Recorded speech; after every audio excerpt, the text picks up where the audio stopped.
there's still no engine in here. We're about to change all that.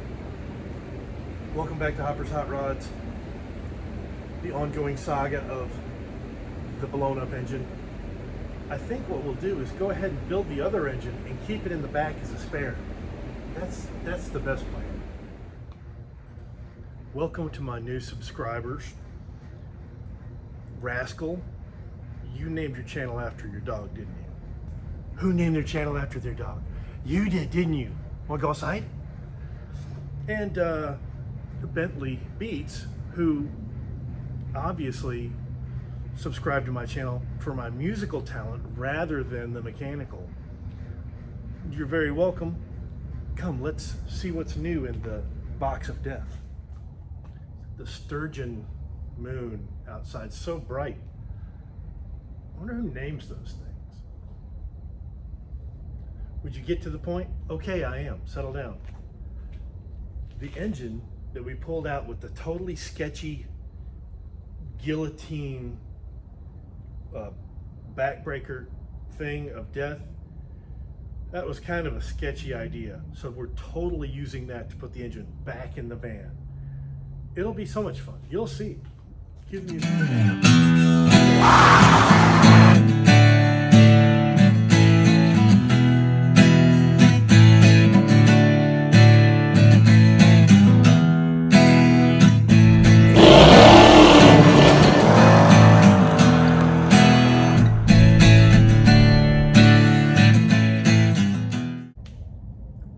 Why do I continue to rebuild an old vehicle instead of just buy a modern truck?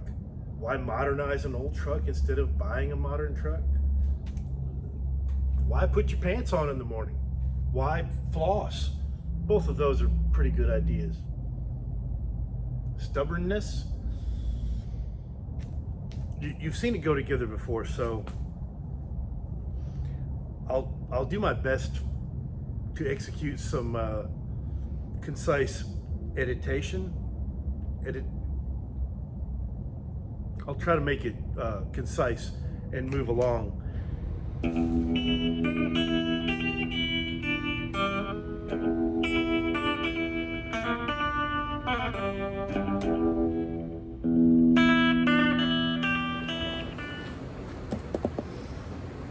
We're about to pull the pan off. I just wanted to make sure I was over some sort of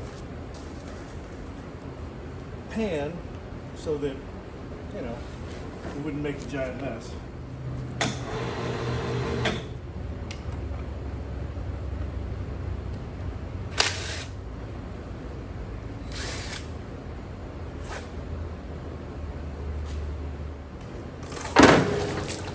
That's got it. Got it. Now we can see how the filter looks, and we can see how the fluid looks. It's a little burnt looking. Could be worse, but we're looking for material in the pan.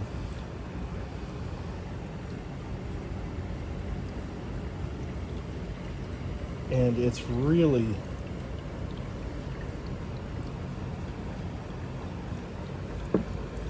not bad. That is really not bad at all.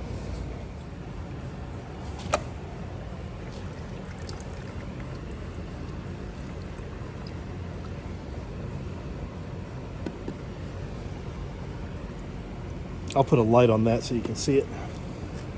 I think I will go ahead and change gaskets, even though this one appears to be in great shape. This is the original filter, and here's the little inspection window. You can see it doesn't have much on it except for whatever this was. It looks like a shredded bit of clutch band, or it's very thin, so that might have gotten pinched during assembly. I mean, just from the look of the pan, it doesn't look like anything's coming apart on this thing. And it worked fine, so we're gonna put a new filter on, put the pan on, and roll with that. That's the only modification I'm making, is drilling an 1/8 inch hole in the Fetzer valve to increase annular pressure on the 1.2 to 2.5 lunar shift thrust bearing right here. I have no idea what I'm looking at. These are all pistons that operate under hydraulic pressure now with the aid of relays. It used to be done with these little ball bearing check valves, and it might still be, but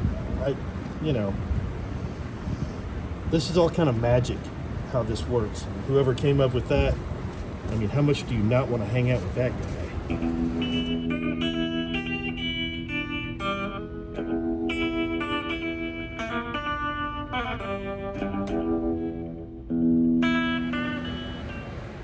Here's a question. Which one is out and which one is in on the fluid ports that go to the transmission cooler? I would think that would be out and that would be in, but I don't know. So we're going to Google that, label them, and figure out if there's a preferred way that it runs through the cooler. I don't know. That's also the next thing we're going to do, is check our fittings and make sure our new transmission cooler lines that we've got use these fittings, or if I need to pull these off and install adapters, we'll figure that out. I put some fingers of rubber gloves over them so I could take it outside and clean it up. Uh-oh. Son of a bitch. Here's the gasket that shouldn't have come out. And there's the cap for the electrical plug that didn't stay on there very well. Before you put the rear seal on and the rear cover on an engine that you've refurbished from a salvage yard, make sure you hone the cylinders, you make sure you put new cam bearings in, new main bearings, check all that. Check your head surfaces that they're nice and flat. You'll want to pull out the barbell as you clean the block. This is what they call a barbell, and it is an oil bypass thing. And this one's pretty gummed up and old and cruddy. It's better than not having one in there, because if you leave this out, you'll have problems. But it's not expensive. They make these nice little machined ones, and they have this little threaded thing on the end so you can install and remove them. So I'm going to lube this up and install that before I put the rear cover on. And it goes right in here on these old LS engines. How do you make the oh, there it is. Time to install the radiator. I went to the old scrap metal bucket. You don't have a scrap metal bucket? Oh, you should get one. They're wonderful. Found this piece of a bed frame, which probably a little overkill for radiator brackets, but I found this thing. I have no idea what it is, but it feels like steel. And I'm just going to box a little, I'll cut this off and cut it here and kind of fold the ends up so it makes a little like that. And then we'll cut a heater hose section and fold it to where it's isolated in rubber. And then we'll do the same for the other side. I think I can get everything I need out of this one. I marked halfway, and we're going to cut it and see. Try not to overthink this. This will be the bottom mounts, and then when we get it sitting at the height we want, we'll figure out the mounts at the top. This radiator came with an interesting little radiator cap with their logo on it, but no mounting hardware. But that's okay. You don't need much to mount a radiator.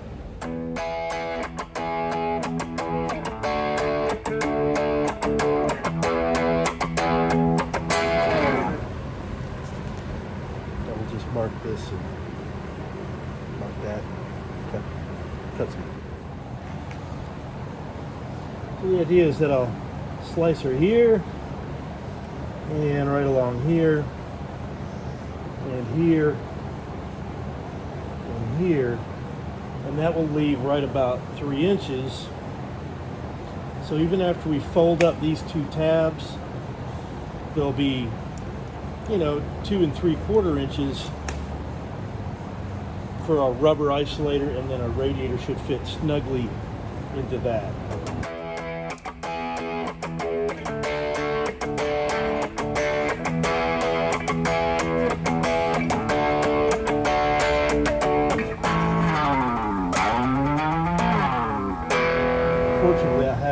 RMS 2000. That's a radiator mount fabricator tool.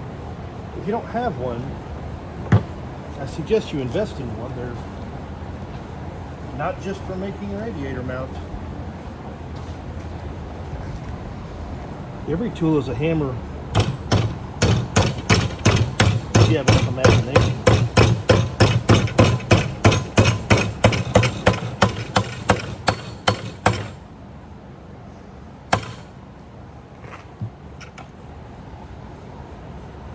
We'll just fold the other side up the same, and we'll be able to tack weld it and make a couple of little adjustments there.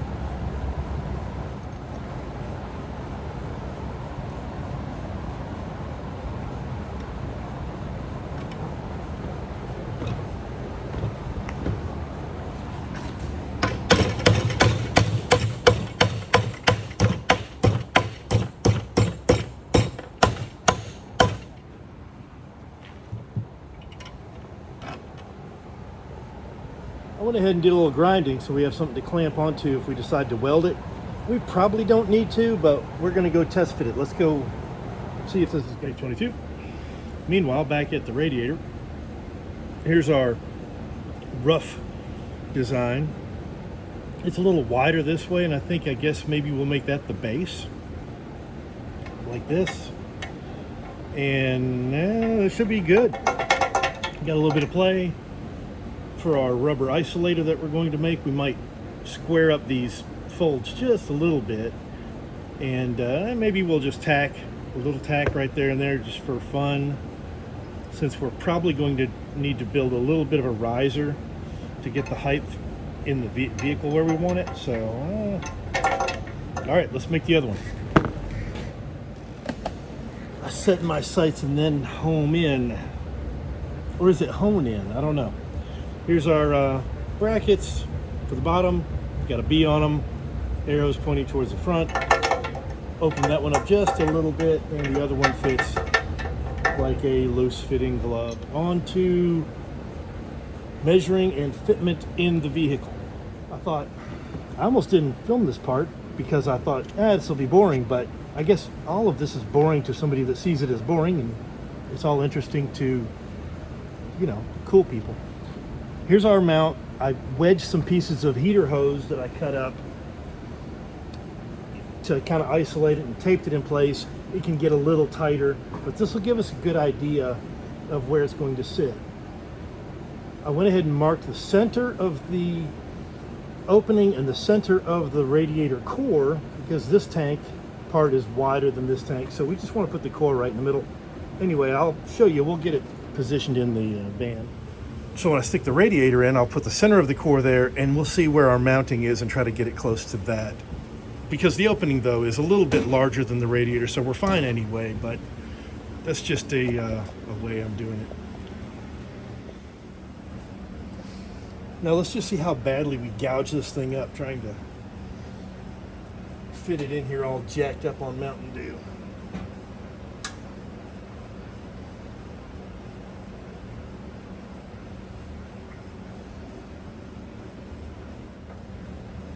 It's really not looking too shabby right where it is.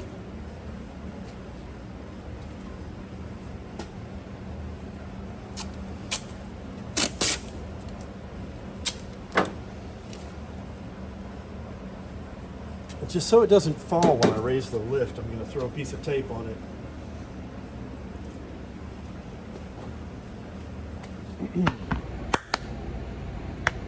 Take 22. These are the lower radiator mounts, tack welded in place and painted with "Don't Be Rusting Up" stuff. They fit really nicely with just enough room for an isolator, which is something to keep metal from rubbing against metal.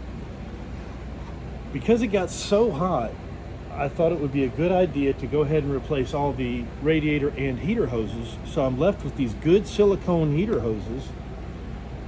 And because they're designed for hot coolant, they should be fine to handle the heat of a radiator and make some nice isolators out of it.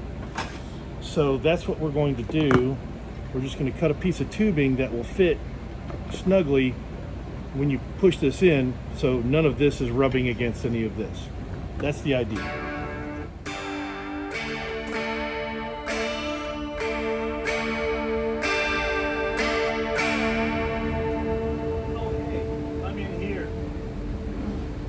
This thing fits really good in here. You almost can't even see it. It's right here. It goes right across. And it fits the opening perfectly. So if you have an old G-Series van, look at the part number on the box, because this is the radiator that will fit just nicely. We still have to build the upper mounts, but I'm going to cut up the mounts that I made for the other one, and that'll give us a little bit of a head start because they'll already fit the... Hold on, I'll show you.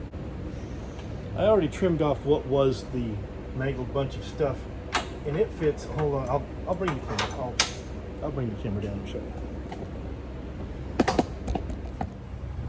I'd like to put the isolator on this weld here, and this is one of the mounts that we had on the previous radiator that I've cut up. So it will bolt here just nicely. So, and all I need to do is build a piece of metal that spans this gap and sort of encompasses the radiator that we can line with some rubber. It can't move left or right thanks to the lower mounts. So really all we have to do is keep this thing from moving forward and backward here, so it won't be a real complicated mount. Nothing starts out complicated though. Here's what we got. This is the old radiator mount. I'm going to reuse this top piece and cut these two off real quick. And then I've got this bed frame, and I can use the metal out of this to make the upper mounts. So I'll cut 4-inch sections out of that real quick. All right, let's get to slicing and dicing, and then we'll make the mounts.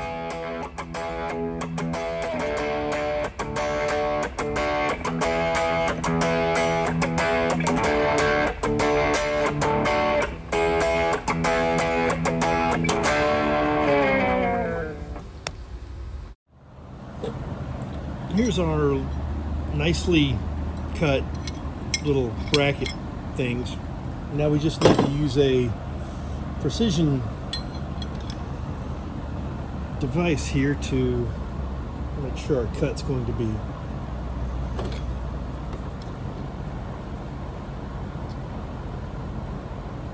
more or less square.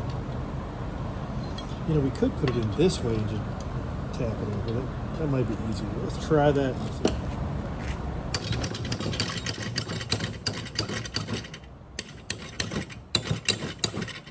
I like it.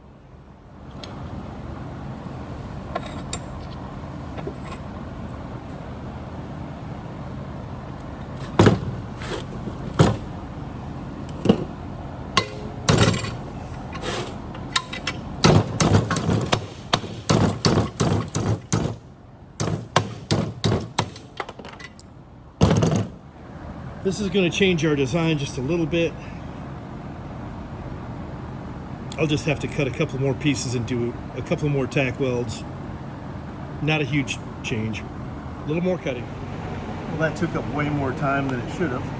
But here's our reimagined, already painted, nice flat black upper radiator mounts. So now we can not put the radiator in. There's a couple little things left to do before we try to jam the engine in, and one of them is to decide whether or not to go ahead and put the heads on the engine and valve train and pre-oil it, or just put the block in and assemble it in place, because it would be lighter trying to jam it in there. I think we'll put it together, and we're also going to finish cleaning and insulating the, I'll show you. Let's consult our list. Haven't done that, haven't done that, haven't done that. Haven't done that, haven't done that or that. Haven't really done that. Oh, make radiator mounts. Did that one. Haven't done that, haven't done that, haven't done that. Or that, or that. I think we should make a list of things we've already done so we can cross it.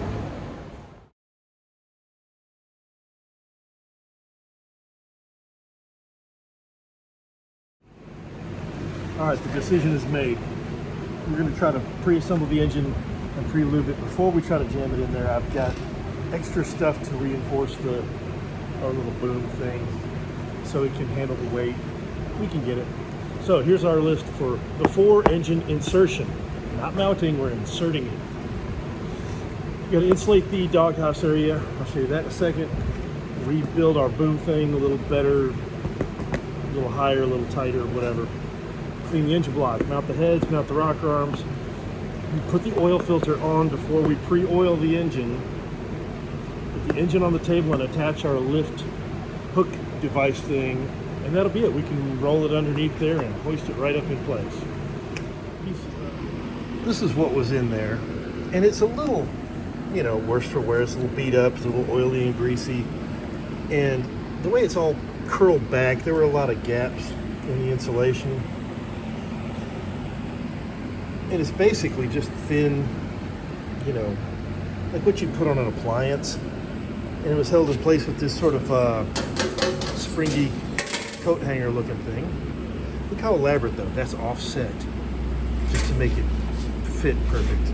And we'll be putting all this back, those two pieces, but we're gonna first coat it with this rather thin duct insulation. It's self-adhesive, and it's just a little bit longer than that. So I should be able to just roll out one monolithic piece that goes from there. It'll go over here to the inside of that, and then put the original insulation back. And it'll just be one little extra layer to keep heat and sound down a little bit in the cabin. I also repaired my bolt here. That had been torn out, so I welded a washer on the back side. Of course, that ate up a little bit of time, but I was keeping the doghouse on just by wedging my tennis shoes behind it here, and it was still blowing hot air on me. So this will be an improvement also. While the engine's out of the way, it was time to, and I went ahead and put a couple of tack welds on the bolt on the other side just in case it started to come loose. This stuff is unrolls fairly easily, but I don't want to get the sticky unsticky, so I'm going to get it started a little bit. See, it's trying to tear.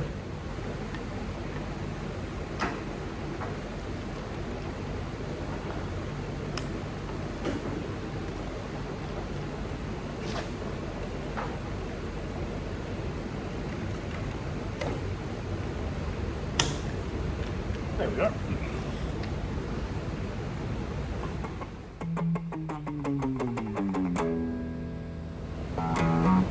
That's some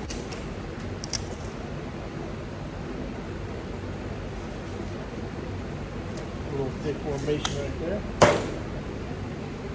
And then I can just put this kind of in the center and work it, you know, we'll see. Well, this is the area that we're going to try to put this insulation.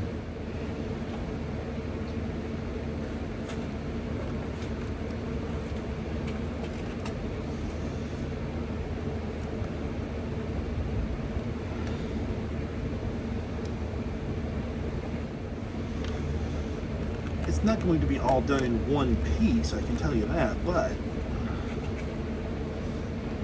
if I can stick most of it down the sides here,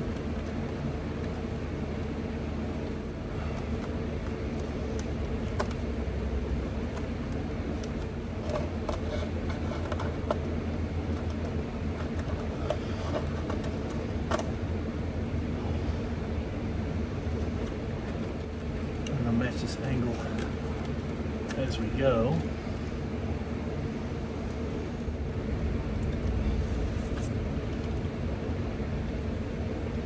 I could time lapse it, but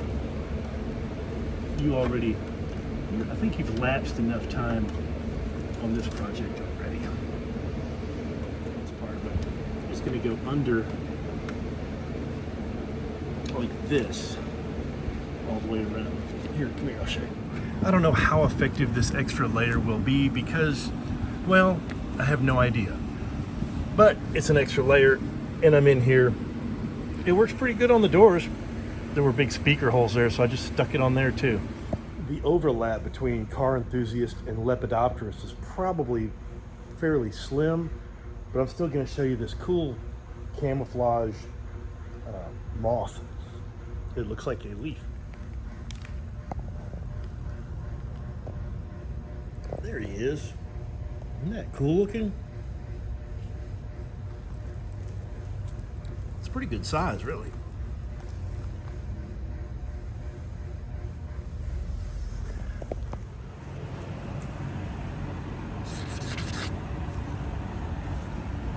Move a few things and time to reset up our engine hoist system thing.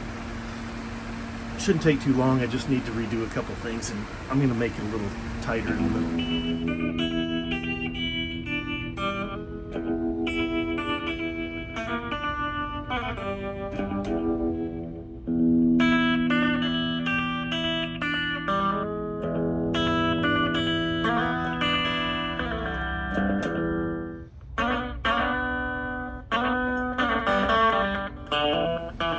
Alright, that's a little more secure than it was last time. I think we've got the pulley pretty much centered. It might need to go... Why is it lower on one side? You know what? It doesn't really matter. We're in pretty good shape here. I think it's gonna work. No, probably not.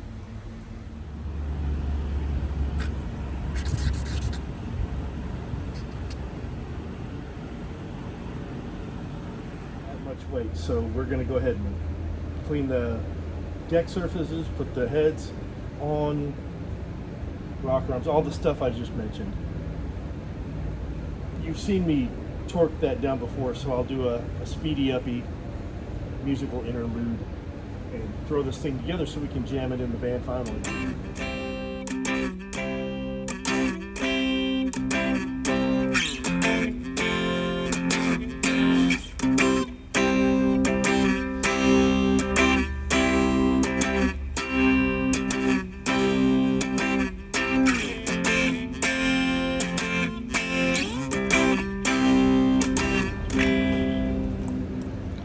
I'm using the ARP head bolt fastener kit,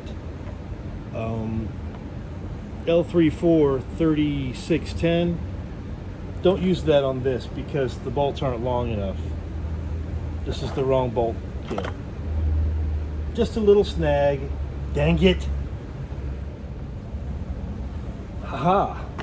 Look, I thought I was delayed because I have the 134 3610 bolts instead of the, remember I was getting extra parts for the other engine, 134 3610. It's the same.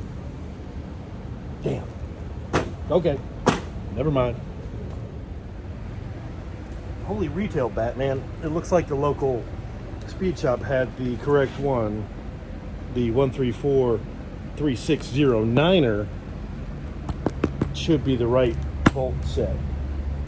I'm going to test fit them real quick before I even lube up the thing to make sure I don't need to return them.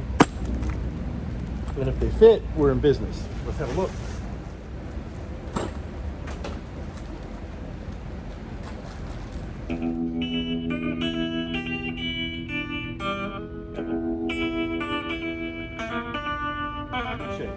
These long ones go everywhere except for the outer two edges here, which these semi-long ones go onto,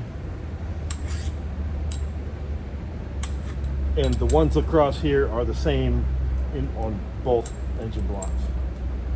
So this block turns out it's a 2004 or 2003 block after I looked up the numbers. Once we torque the heads down, we'll be able to measure our push rod length and install our valve train, install our oil filter, and pre-oil the engine. So just, 5 minutes, maybe less.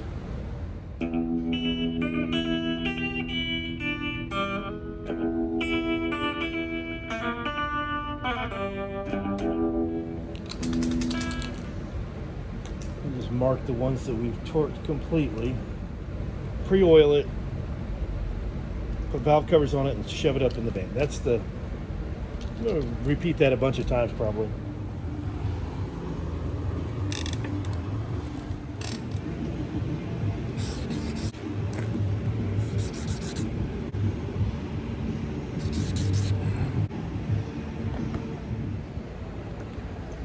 Time to install the valve train. Well, the valves are on. I guess this is the train part. These are push rods. We are reusing push rods. Blow a little carburetor cleaner through them, clean them up. Used is okay. Used bolts are okay. Used pedestals okay, and used rocker arms are okay, as long as there's no side-to-side play in them.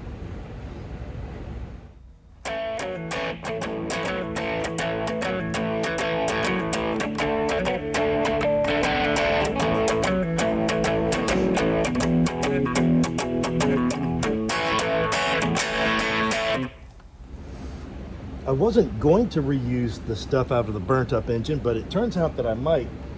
After I started inspecting these rocker arms, this one has, I don't know if you can see this, but there's like a lot of play.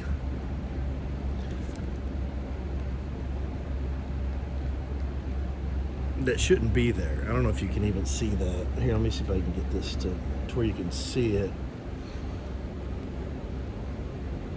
You see that? That shouldn't be that here.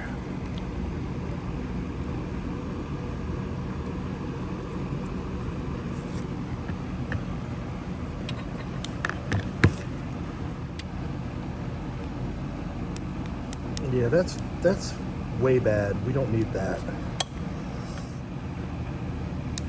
It's as though this engine got abused and run with low oil pressure. Can't imagine that. Back to the drawing board. Well, back to the cleaning board. This is the stuff that came out of our cooked engine. That's why it says cooked right here.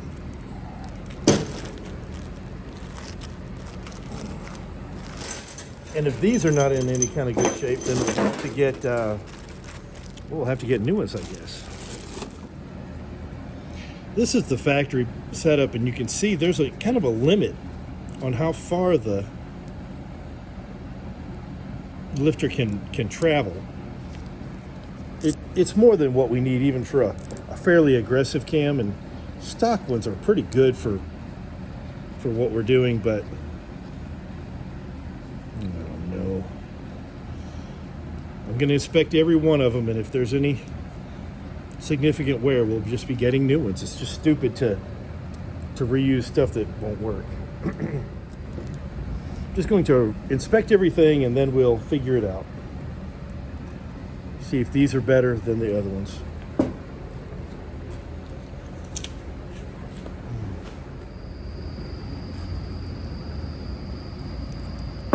I think these will be fine. I'm going to clean them up, make sure there's no loose bearings or anything that's about to come apart, and see if we can reuse these.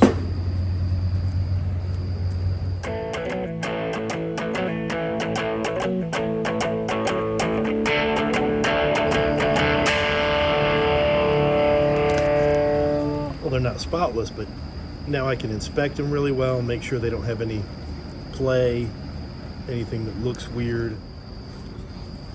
Okay, where were we before I nearly destroyed the engine using inferior parts? Oh yeah, rocker arms and bolts. I'll get these all on here.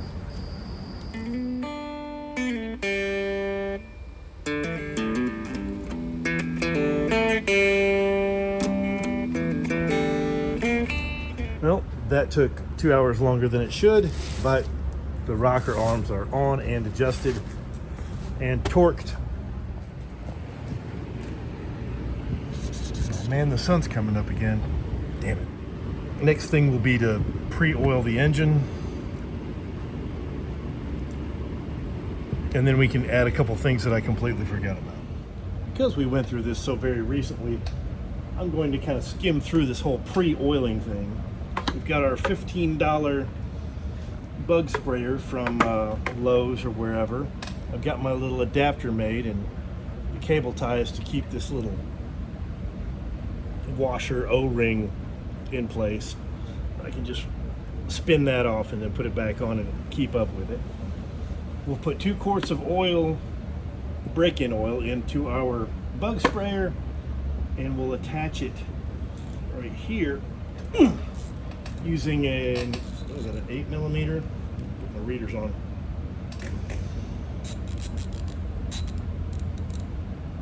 Yeah, 8mm hex will take this plug out of the front of the engine right here.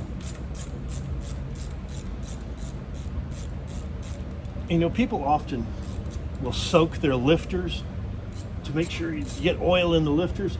Well, if you do this, you're putting pressure through the whole system, and the only way oil can come out of the push rods is if the lifter is completely full of oil. The lifter has to be pressurized and oil has to come out the top of it right here. So this eliminates the step of having to soak your lifters. You still can if you'd like to, but it's not necessary.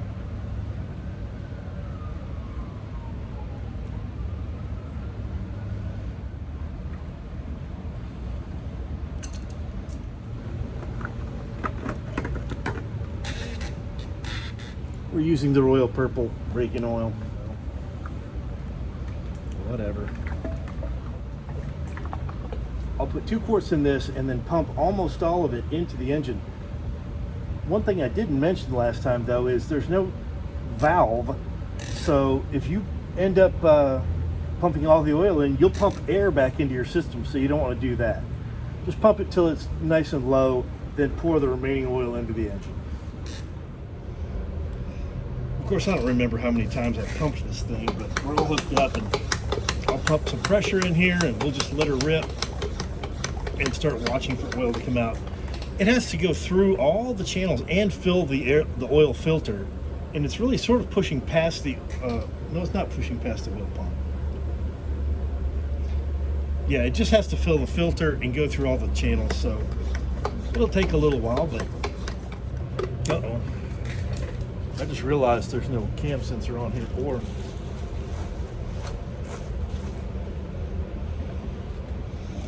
we got to plug this right away, or oil will come out of there before it comes out anywhere else. And I'll go ahead and put the cam sensor in. We got to put a, you know, a thing there. Found it. Here's the oil pressure adapter.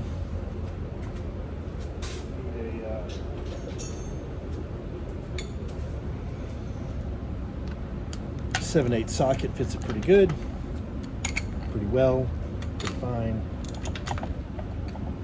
Oh shit, there's our oil. Haha, I knew we were gonna get some soon.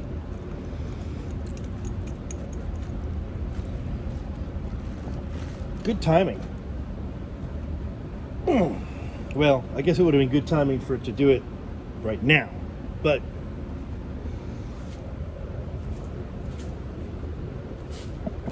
now we can watch for it up here. That was beginning to go, then that one.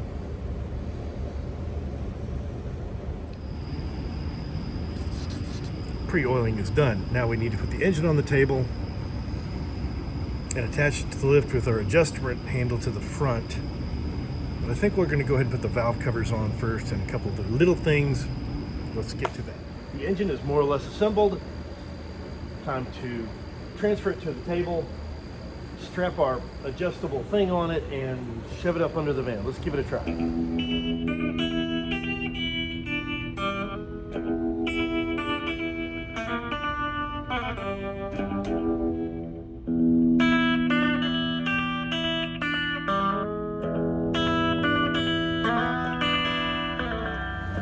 Now we'll remove the engine stand portion, and we still have to torque the rear cover bolts, and then we can put our engine pin on, I think.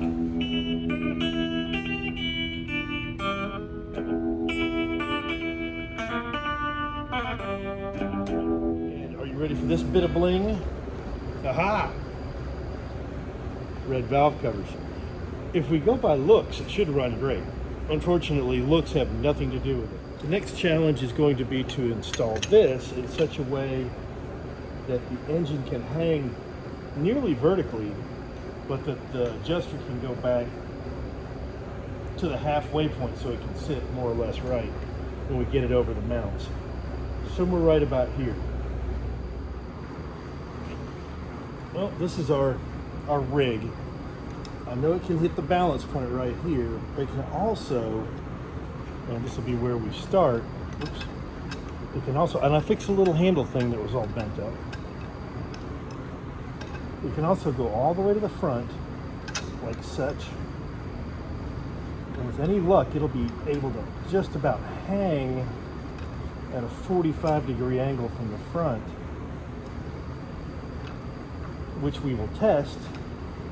And then if we need a little bit more angle, first of all, I left the main pulley off, but if we need more angle than this, we can adjust the straps. I put some tape on the parts that are razor sharp so we don't cut our straps. I think we're going to be in good shape here. The engine weighs 446 pounds with what we've got on it, and the straps are rated for 450 pounds. So we can basically, put a sandwich on here and still be safe. Let's see what happens. Let's try it out.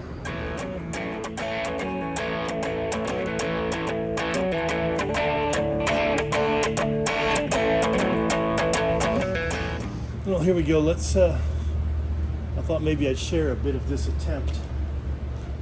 Bear with me, I gotta put my gloves on. I'm 18% stronger with a pair of gloves on. Plus it completes the costume, you know?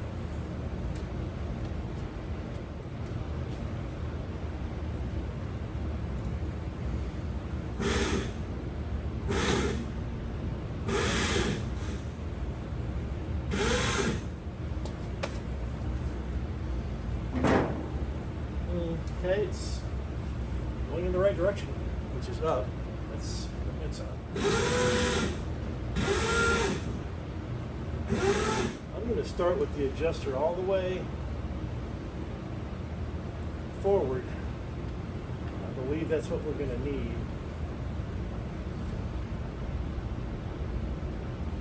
And I don't think that'll encroach on it. Let's try that most of the way forward.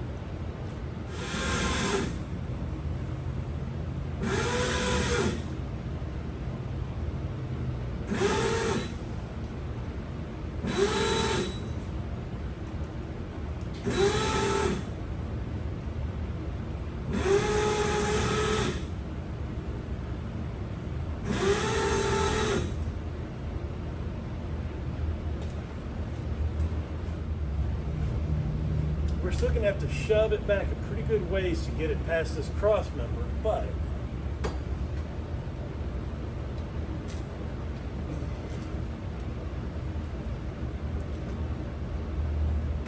I think that's doable. And I'm going to put a piece of cardboard or something, maybe a piece of plywood, in case we have to kind of slide this thing up on there. Because this is an incredibly cheap winch, I don't want to untwist the cable, so I'm going to just,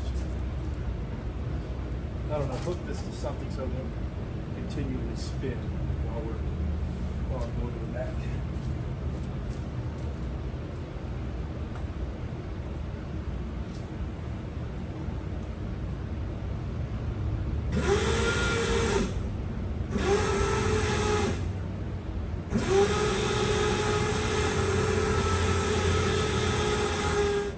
Yeah, it's going to have to go back like 6 or 8 inches, but that's not terrible. I think we can do that.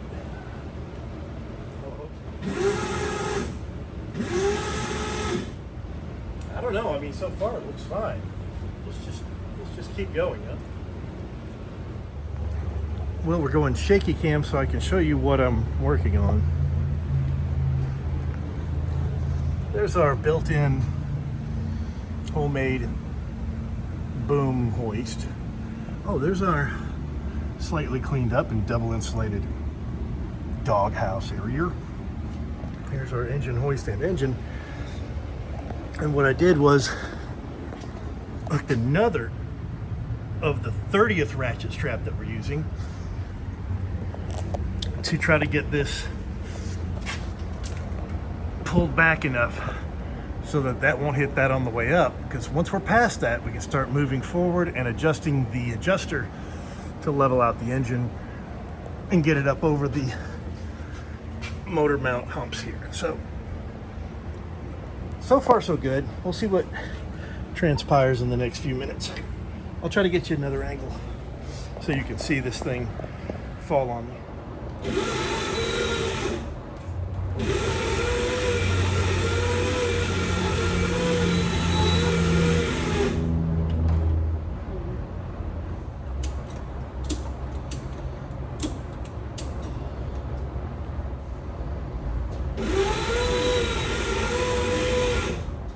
Click on this.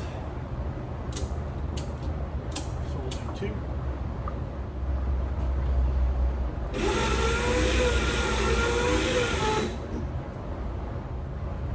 Hey, we're past the cross member. You know, we got room right here.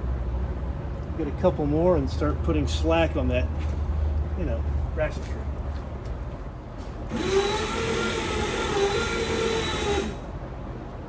Strap in the other direction. Oh, that's not scary at all.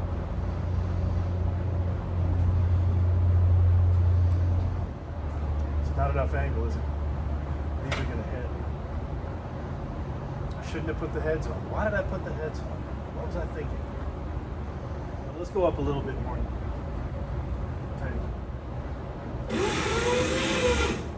Okay, well, here's what we're going to do. Take this one off. By the way, this is what I'm doing. Don't ever do this. This is absolutely not a bright idea. I don't think. I'm becoming increasingly convinced this is a terrible idea. But we're already here, so let's see if we can figure it out as we go. Well, this is the old ratchet strap under the oil pan trick.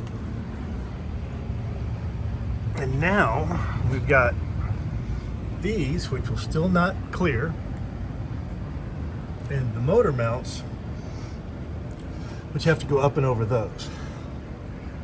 I'll improve the lighting and set you on a tripod, and we'll see about getting a view where you can watch this not work. I don't know if you'll be able to tell, but here's the motor mount ears, and they have to go for this big thing right there before this hits that. So we'll see how it goes.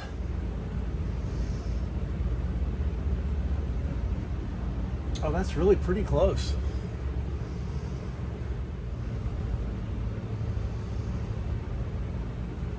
Well, we are officially over the motor mount on this side and on that side. Now, I'm going to go up into the van and start turning this adjuster to move this thing, you know, that direction. Just tell me if something's about to, you know, break or smash or whatever. Here we go.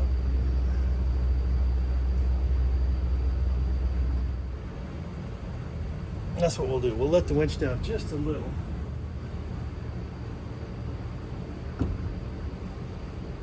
Oh, you know what? What if I tilt the whole thing this way? No, I need more clearance than that. Yeah, I've just got to take this thing off. That's all there is to it. Nope, no big deal.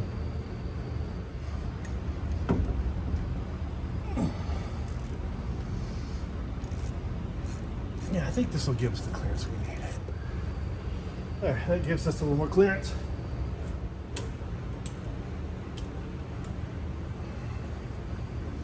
Okay, there's going to be a lot less. Don't freak out.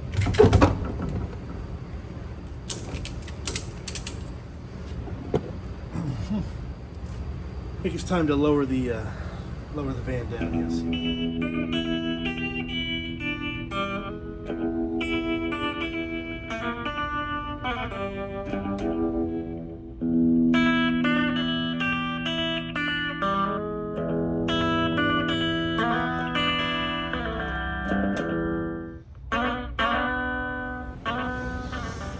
See, these things practically put themselves in. Wasn't that bad. Took about an hour longer than I thought it should, but everything does. Engine in, drive shaft in, and just all that's left is this list. I've been working on it for a while, but Jesus, it's a long list of stuff. Just detail stuff. I'm not going to bore you with it. You've seen me put fluid in 1,000 times. So I'm going to crack on this, and you'll join me when I get ready to fire it up, unless I change my mind, which I did. I've never made these AN transmission cooler lines, so I figure we'll learn these together and you can watch me do it wrong, and you'll know when you see me on the side of the road what failed. Let's read the instructions and still do it wrong. For anyone putting an LS in a something, this is where the lower radiator hose is going to need to go. And what I had before was this bit of crap, and it worked okay, but it was crimped up, and I've also overheated it pretty badly. So I found this. It is a part number 22437, and it's going to work really nice. It's going to have just the right upturn and then bend towards the water pump. But if your radiator was a different configuration, you could have just a little bit of downturn if you needed to clear underneath a fan shroud or something. So I recommend starting with this. Don't cut it up until you're sure it's going to fit, because it's about a $30 damn hose. It's pretty nice. It's got just that nice little contour, so for this application it's going to do just fine, I believe.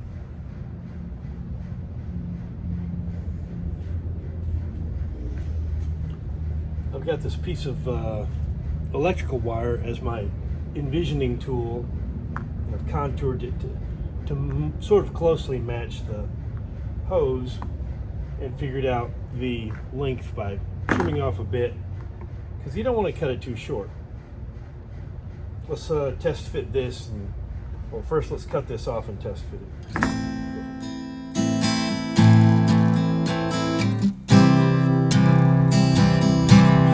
There, now that's our lower radiator hose sorted out. The old cruddy overheated thing with the spring in it can go into the bin, and this is our new, looks like factory looking thing. One thing to check off the list. Well, I did a practice one and it turned out just fine. Turns out this is not the hard stuff. This is also not PTFE hose. This is just a rubber hose with a steel braided outside part. All you have to do on this one, the PTFE has a little insert, but you remove the collar, and it's got this tapered bit that wedges against the inside of this tapered bit. We remove the tape. I use gaffer's tape. You could use painter's tape, and I used a cutoff wheel to, cut off what I needed to cut off. Where did I hear it?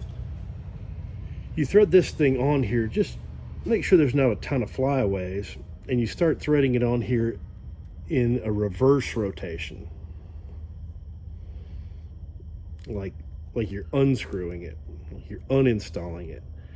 And you kind of feel when it grabs, it will start drawing itself in, and you'll get to a point where you feel a resistance, and that's when the hose butts up against the inside shoulder of this little fitting.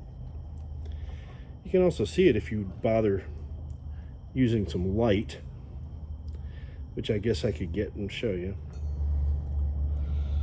Then we grab a bit of lubricant. You could use regular motor oil. You could use a dab of transmission fluid. I happen to have this Earl's assembly lube.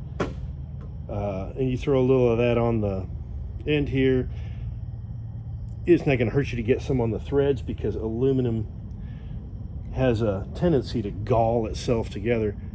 And you just make sure the end of it goes in to the hose, and you start screwing this in. Now, it's recommended, and I think it's a great idea, to make a mark, and you could just put a piece of tape or something. You don't have to use a paint pen. You just make a mark on this thing, and that way when you screw this in, you can see if this pushes out, then it's not aligned properly. If you screw this in and this doesn't push out appreciably, then you've got a nice fitting fitted, and it'll fit. They also, you can put it in by hand up to a point where it starts getting some resistance.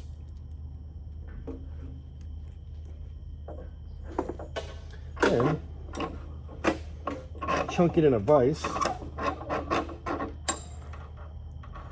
which you also don't have to do.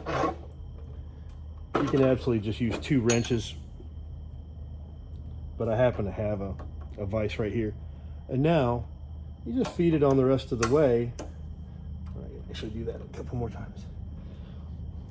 Now you just tighten it up the rest of the way until this is firm against the other part there, and you've got yourself a nice transmission hose ready to go.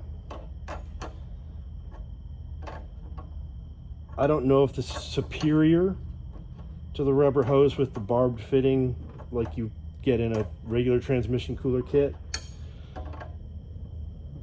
but we're going to try to make it this one level nicer and hopefully not encounter any leaks. The effort is there.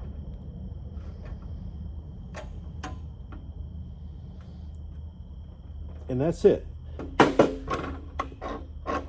Keep in mind, if you're using a 90 degree, this swivels as you install it, but this does not. And this hose is pretty rigid. Oh wait, it does. Keep in mind, this swivels, so it doesn't matter if you put the elbow on before you put the straight end on. As far as I know, everybody has their own technique to installing an engine as far as in what order you would connect everything. Aside from putting the engine on the engine mounts, everything else is up to your own personal discretion within reason. I like to do everything that gets bolted on first, pretty much, then everything that has hoses run to it, transmission hoses, fuel hoses, power steering, heater hoses, radiator hoses, then everything that has wires last, because they're really the most flexible and they usually either plug in or just screw on with a terminal. So that's the order in which I think I'm doing it. And but I do exhaust last because it's just kind of in the way for everything else. So we're currently on hoses. Next is fuel and air conditioning hoses and heater hoses, etc. Vacuum hoses, there's hoses.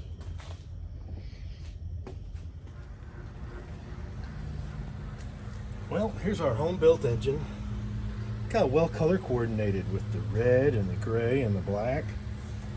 All that's left is to attach the spaghetti of wiring, which most of it is just plugs.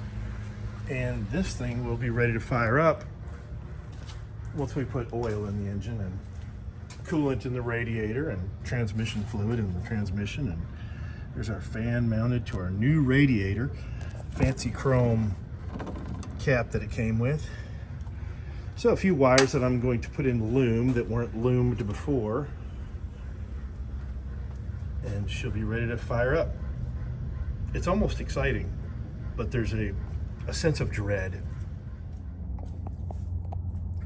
I believe that's everything.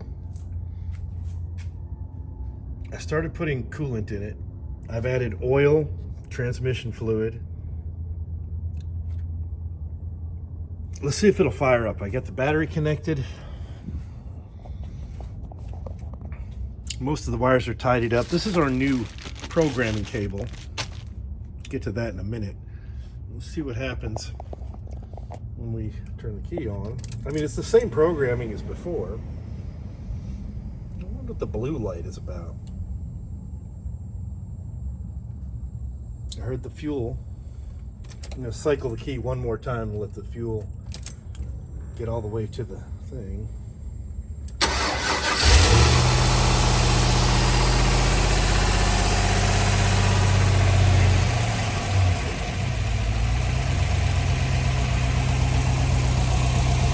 blue light's on.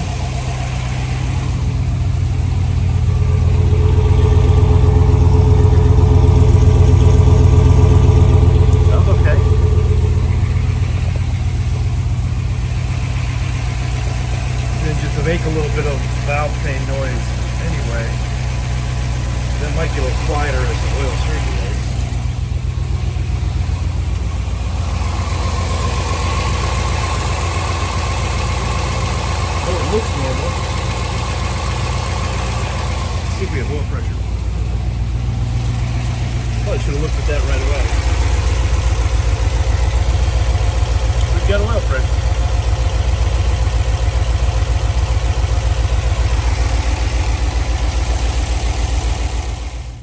Well, before I start congratulating myself and turning flips, to top off all the fluids, make sure nothing's leaking, I think we should probably give it a quick test drive halfway across the country with a trailer, see if it blows up. Thanks for watching.